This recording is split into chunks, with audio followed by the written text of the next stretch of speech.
we usually have dry spells. So we can talk about rain and inadequate rain during some periods. But we also have the issue of high oil prices, which feeds directly into our food through imported foodstuffs. There are years when we import a bit of maize. So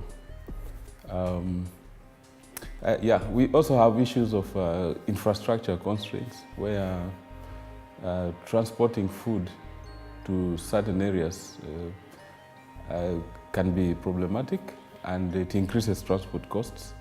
So you can have some parts of the country awash with food, but others having a deficit just because either roads or a means for transporting food from one area to another are not there.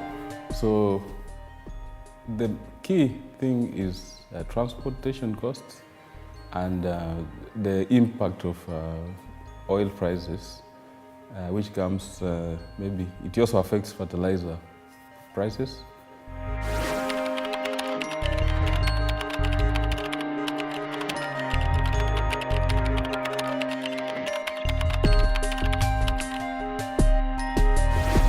At the moment, we can say that the food produced in the country is not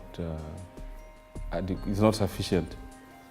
So actually the most important challenge is that at the moment we are not food sufficient. So the government has tried to look at ways of increasing food production, maybe mostly through irrigation. So starting this year, the government has already rolled out some projects. They've put 1 million acres of land under irrigation. So hopefully that will increase the stock of food, and also maybe through that we can have adequate strategic reserves for food, which at the moment we don't really have. One thing that happens is that when we have shortages, we have this thing called hoarding of maize. So some farmers will hold on to maize and wait for prices maybe to rise. In the process, they cause artificial shortages. So probably these projects will address that. Yeah, and also we are also talking about a small open economy, which is vulnerable to exchange rate shocks. So when we have exchange rate shocks, that will affect the price of imported food.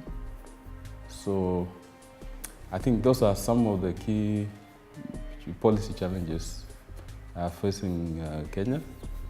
But in one way or other, there are steps to try and address those challenges.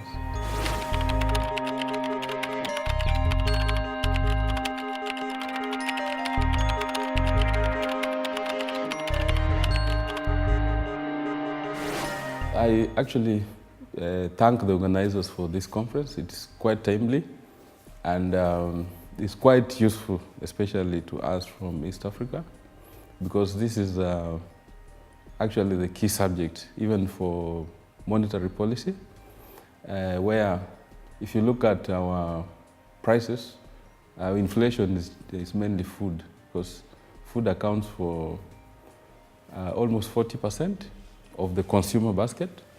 So in one way, this conference has given us some lessons in terms of how should maybe monetary policy respond to these shocks. And this is quite a useful lesson, and basically it will help us to, because we are still vulnerable, some of these lessons will be quite useful to the Monetary Policy Committee. And I think also there are some important lessons on trying to come up with ways of improving food security. So that will, in one way, help us to address the perennial food shortages, and also indirectly address the challenges facing monetary policy.